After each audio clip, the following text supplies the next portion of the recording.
దేవుళ్ళు ముక్కోడి దేవతలుంటారయ్యా. ముక్కోడి దేవతల్లో ఒకళ్ళేమో బ్రా ఏది బ్రహ్మచారుల కోసం ఒక దేవుడు, లేపోతే 2 పెళ్ళిళ్ళు జేసుకోవడానికి ఒక దేవుడు, లేపోతే మందు మొక్కకు ఇంకో దేవుళ్ళు, ఎల్లమ్మ, పోచమ్మ ఇట్లాంటి మాటలు మాట్లాడినటువంటిది రేవంత్ రెడ్డి. అదే సందర్భంలో దాని మీదన ఇప్పుడు వాళ్ళ ఎంపీ చామల ఒక వివరణ ఇచ్చుకొచ్చారు. అబ్బెబ్బే! ఆయన ఉద్దేశ్యం ఏం లేదు. దేవుళ్ళని దూషించట్లేదు. బీజేపీనును, బీఆర్ఎస్ అనవసరంగా రచ్చ చేస్తున్నాయి. ఆయన చాలా మంచి ఉద్దేశ్యంతో మాట్లాడారు. డీసీసీ నాయకులని ఉద్దేశించి చేసే ప్రసంగంలో వాళ్ళకి సమాజం ఎట్లుంటదో ఎక్స్‌ప్లెయిన్ చేసే ప్రయత్నం చేశారు తప్ప మరేమీ లేదు.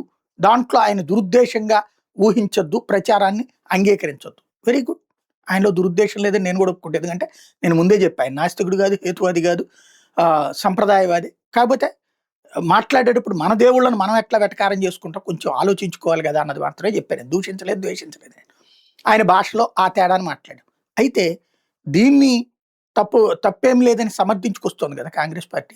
మరి ఇవాళ కూడా అనిరుద్ రెడ్డి మాట్లాడతాడు. అట్లాగే నిన్న పొన్నం దగ్గర నుంచి, కోమటిరెడ్డి దగ్గర నుంచి అనేక మంది కాంగ్రెస్ నాయకులు మాట్లాడుతున్నారు. 26వ తారీఖు క్రిందటి నెల 26 ఇవాల్టికి 3వ తారీఖు వచ్చేసాం.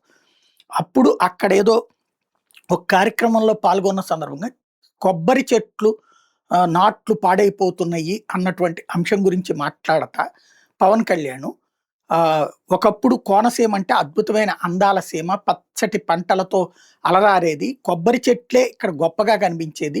చాలామంది సినిమా రంగం వాళ్ళు కూడా చెప్తా ఉంటారు. అట్లాంటిది దిష్టి తగిలినట్టుంది అన్నటువంటి మాట మాట్లాడితే, తెలంగాణ ఆత్మగౌరవాన్ని కించపరిచినట్టు, తెలంగాణను దూషించినట్టు, తెలంగాణని ద్వేషించినట్టు ఎందుకు ప్రచారం చేస్తున్నారు? మరి అతను గూడా దాంట్లో చెప్పుకొచ్చింది ఆ పంటలు దెబ్బతిన్నాయి అంటూ.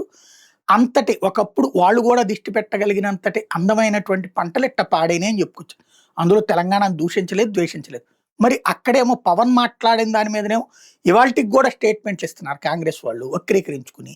ఇక్కడ ఒరిజినల్‌గా మాట్లాడినటువంటి మాటల్ని మాత్రం వక్రీకరిస్తున్నారని చెప్తారా? ఏది రైటు?